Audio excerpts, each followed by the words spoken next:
What I'm going to do is I'm going to tell you some stories. So I'm the founder and CEO of a company. If I were to expose my bias, or one of my biases, I have many, we all do, I'm an entrepreneur. And I have a belief that entrepreneurs are artists, and their canvas is the business, right? These are folks who take nothing, an idea maybe, and turn it into something. So it's very much a design exercise. The stories I want to tell you sort of revolve around a very big design effort. So we started this company. I'm going to give you some background before we get into things just to ground you. But this is the story of, we're a software company and we decided to re-platform. I'm going to tell you a whole bunch of reasons why that's a terrible idea. What I think is at the heart of this from a design standpoint was it opened up the opportunity to kind of redesign everything. A little bit about the company. Started when I accidentally saved over an invoice. Working for myself, running a design firm. We had humble beginnings. Ended up moving into my parents' basement for 3.5 years. That's a shot of my mom, and that's me in the furnace room talking to a customer on the phone. We were always very customer service focused. Even when we were in the basement, we invested in a phone system, cost $3,000 at the time, and I thought it was way too expensive. Always had the phone on so people would call us and get a real person. So that's where we started. 3.5 years in the parents' basement. We sort of grew up. And what's interesting about us, if I just put things in context, we're a technology company, and when we started, the way you got software was you went to the store and you picked a box off the shelf, and box software is what you bought to do things. And this is sort of 2003. What we did is we sort of moved to the cloud before it was called the cloud. So we created an online service, and everything about what we did was counter to how things were done at the time. So we delivered our software over the internet. Our method of payment was not a one-time charge, it was a recurring monthly payment. And this presented some problems because we were super early, and people would call us and say, hey, I love your software, can I buy it and install it on my servers for $10,000, right? It was just, we were so far out of what people expected at that time. But we persevered, and today 10 million people use our software. So you may not have heard of us, but I think that's pretty remarkable. We're 300 people, we're based in Toronto, Canada. You know, we're not quite at $100 million a year in revenue, but you know, we're getting there, and this is like recurring revenue, and that's all well and good. The thing about this is we're a software company, and so what happened that I think is interesting, because we started so early, a lot of the things that people take for granted today when they're building companies like ours, software, for example, the technology that's used, didn't exist. Okay, so we started before the tools that are commonly used in our industry today were really built. And so we built a lot of them ourselves. There's a downside to that because people who start companies who are competitive after that, they take advantage of all the new things. We started early and we had this old technology. We also started with a team of people who were not professional software developers. So you know, we didn't hire our first professional engineer until we were sort of 4 or 5 years into the business. And what that means is, if you're not software people, it just means you make a bunch of decisions that probably aren't that good in the long run, from a technical standpoint. And so if you take that context, and you layer in 2003, we started before a lot of the technologies in our industry that are commonly used today existed, other things didn't exist. Smartphones did not exist. Mobile didn't really exist. Like, I didn't have a cell phone when we started this business. And then I got one, and it was like you'd text people and you'd have to push the same number button a bunch of times and like spell out the letters and stuff. And now we have smartphones, and you can push a button and a cab or your dinner shows up at your door. Okay? And so if you follow that arc, what's happened is, even in my company's relatively short history, is kind of everything has changed, and consumer expectations had changed. And so what we had been able to do was we built a company that helped people create invoices. It's a ridiculously easy to use accounting software. It's only built for people who get paid for their time and expertise. So if you ever go out solo or you're running an agency, you want to be using us, because that's the only people we built for. We'd sort of come along and we'd created a new market segment that didn't exist before, and this is a little more business speak, but we were number one in that segment. I think we can take credit for accounting software used to be built for accountants. We were the first people who built it for owners. So it seems like a novel and obvious change, but it really sort of changed this whole category of stuff. As I looked into the future, I started asking myself, the product we have today, it is the market leader. Like, we're winning for our segment. But in 3 to 5 years, do I believe we're going to win? And because of those changed consumer expectations. And because of the old technology choices that we made, and because I believe customer, like user experience was so important, that's really what people expected today. If I looked out 3 to 5 years, I said to myself, we're number one today, but I couldn't honestly say we will be in the long run. And so what do you do about that? A lot of companies just carry on, like, hey, we're doing well, money's coming in, like, forget about it. I guess when I think 3 to 5 years out, I want to make decisions where we're winning. And so in our case, what that meant is rewriting our software. We're a software company, so starting again. The thing about being a software company is the first rule is you don't rewrite your software. And there's a whole bunch of really good reasons for it. It takes a long time, right? And while you're doing that, your competition's catching up, right? So any lead you may have had, people are going to catch up to. Big projects often don't finish and they don't succeed. They cost more and they take longer than you think. And my personal favorite is one I like to call the Sophomore Jinx. It goes something like this. You ever have like a band or an artist where you just love the first album? Then you go get the second album and it sucks? That happens in software when people build the second version.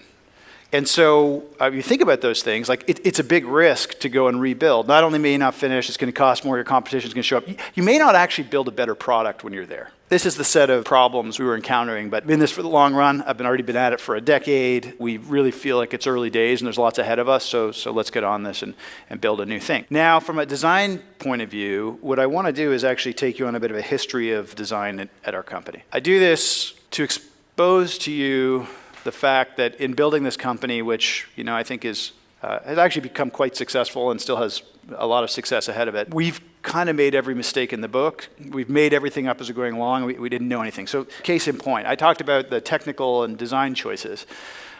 I think from a design standpoint, I was doing like jack of all trades, graphic design and web design and things for folks. When I saved over that invoice, that's what I was billing my clients for. I decided to build a new thing. But I was not schooled in design. I did not. I was sort of self-taught. I went to like business school. I didn't really know about design. I didn't have a part to work like in a firm working with people who I would learn from and all those kinds of things. And so neither did any of my co-founders. And so our process for designing our software was, I was kind of good at research and instinctually knew what people wanted. We made something people liked, but our process for making design decisions was really painful. And so particularly my co-founder and I, we would just have these knockdown, drag-out conversations about like where something should go on a page. Like it was just completely inefficient and very hard. And we were super passionate about it. And we just go on and on and on and on. We sort of like get up for a fight anytime you want to. Like we were always on the same side, but it was big challenging conversations. Anyhow, you got 6 or 7 people. What I found was I was losing a pint of blood to push any decision I wanted through, because we'd grown to 6 or 7 people, had my co-founder there. What would happen is we'd sit down, try and design something, like something we're going to build into this product, and the meeting would be over, and we'd sort of make a decision finally. I'm like, pint of blood's on the floor. I'm spent. I walk away from the table, and 30 minutes later, anybody at the table could open up and be like, well, but what about this? And the decision never closed, and we never moved on. Okay, so that's version 1 of design at the company. And I kind of was wasting so much energy on this, I knew something had to change. We brought in a gentleman named John Lax, really interesting guy, built a great design firm out of Toronto, now works at Facebook doing a lot of stuff for them. Anyways, he came in, he interviewed everyone on the team. It was like, we got a problem, and he'd in 2 hours, he was like, I know what the problem is. You need a design dictator. You need a design dictator. You need someone who can make a bloody decision. Design by consensus usually leads to crappy products. When I look back at the bad decisions we made in all those years are the ones where I just got tired of fighting. Right? Which is not a good way to do things, but it was like, oh man, it was like, I will compromise on this one. 90% of these I won't, but those 10% of things just killed me. What was good was we needed a design dictator, and folks anointed me. Great. So that's V1.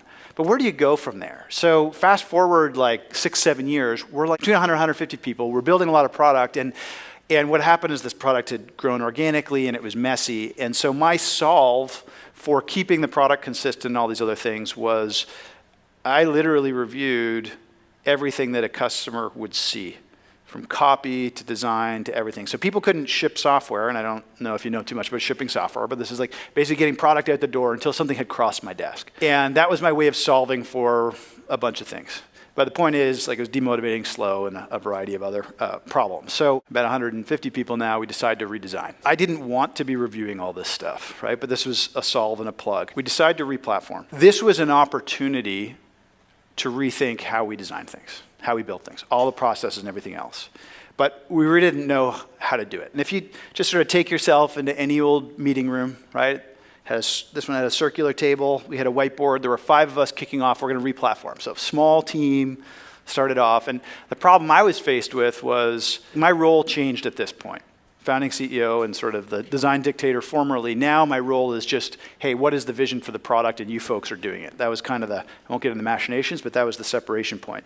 And so what I was struggling with in this meeting to kick off the rebuild of our new platform is what I call the blank page problem. I have this vision in my head for where we want to go. I've learned from 10 years how our product can be better, and it's all in there. But I now have a new team of people who needs to set off, and they need to take ownership of this problem. How do you give them what they need? And so I really didn't know. And you know, it used to be that when somebody asked me for the vision of the product, I would like build one slide that had like 500 shapes on it. I just didn't know. And this may be, you know, not something that you all are challenged with, but like something that big and multifaceted, like how do you give people what they need so they can go off and really run? Where I landed was, it wasn't like a statement, it wasn't a one-page thing. It was like, okay, if you were designing a car, right? Let's say you're like, I want a new car. Like, how do you describe the vision for that car? Right? It's probably like it's luxury, lots of space in it, and it moves fast, right? I'm saying, like, the point is, it's like you'd have to hand over to the team like 3 things they could work with, and so that's where I ended up. I just gave them 3 things, right? And for me, it was like it needs to be ridiculously easy to use, easier than anything else that's ever been before. It needs to be sort of collaborative so people can work together, and we need faster releases. Those were my 3 things.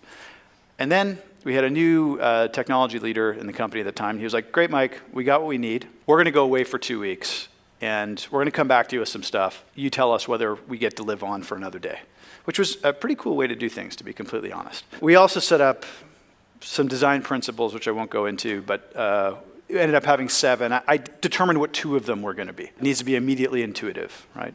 And another one, which we called Screwdriver, which is about, like, it's so simple to use, it should be used for things for which it was never intended, right? Like a screwdriver. You know, like open paint cans with it and things of that nature. Anyhow, so we ended up with 3 high-level vision things, some design principles. The team built out more, and they then sort of scurried up to this loft we had. Our office was basically a big barn, which is interesting. I am from Toronto. It's very similar to Chicago. No other city feels as similar to me as Chicago. And so we were the first sort of company inside. It was a uniform factory before, and had this one room, 6,000 square feet, 40-foot ceiling, peaked barn kind of thing. Very, very cool place. But in it, we had this loft, and we sent this team up to this loft, and they started working on this new effort. They had 2 weeks to do things, and they transformed that space with, you know, sort of inspiring statements to themselves and all the screenshots, and I just kind of worked and worked and worked. And that was exciting, because that was transference, right? So if you've ever been a design leader and you felt like you were too close to something, like this is the first time where they're kind of owning it and carrying on. And so as a leadership thing and as a design thing, that was a big deal. 36 hours before the 2-week mark,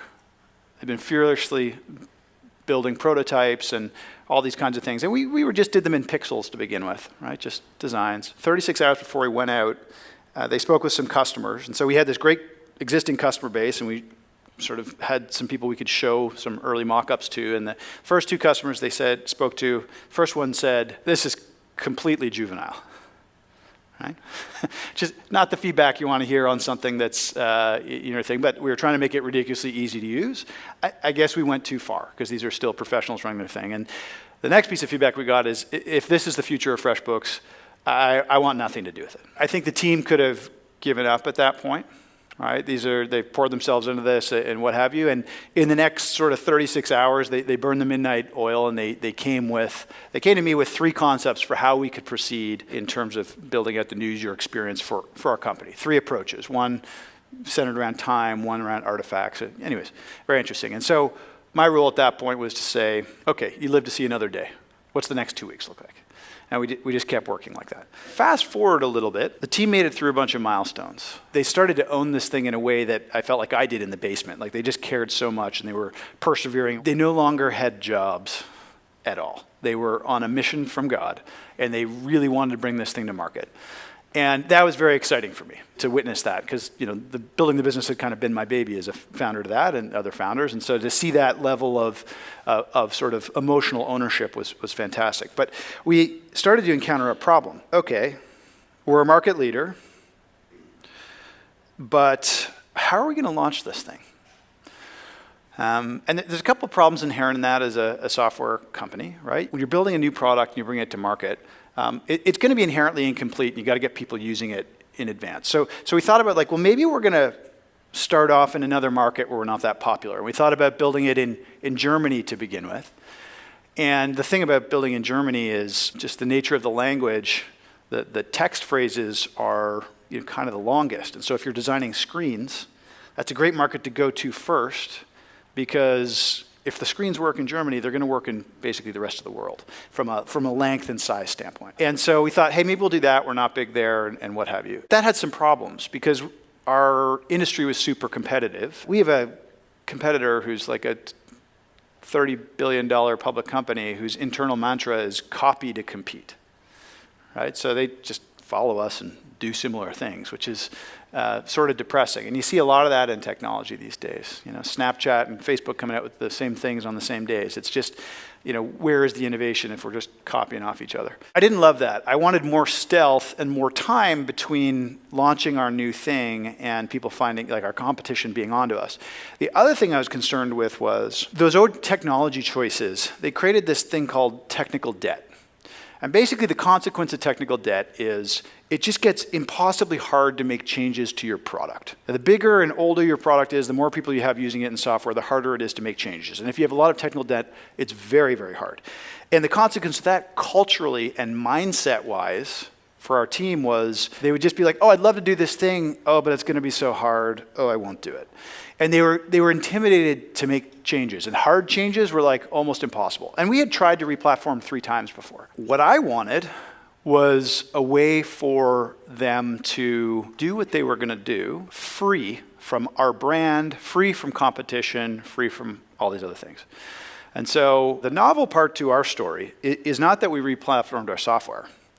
It's that what we decided to do to solve for creating the freedom for people to make and take really big risks without upsetting the customer base or challenging the brand and to keep us stealthy from competition was sort of thought about it, gave me one weekend and said, what if we create another company and compete with ourselves? And so that's what we did.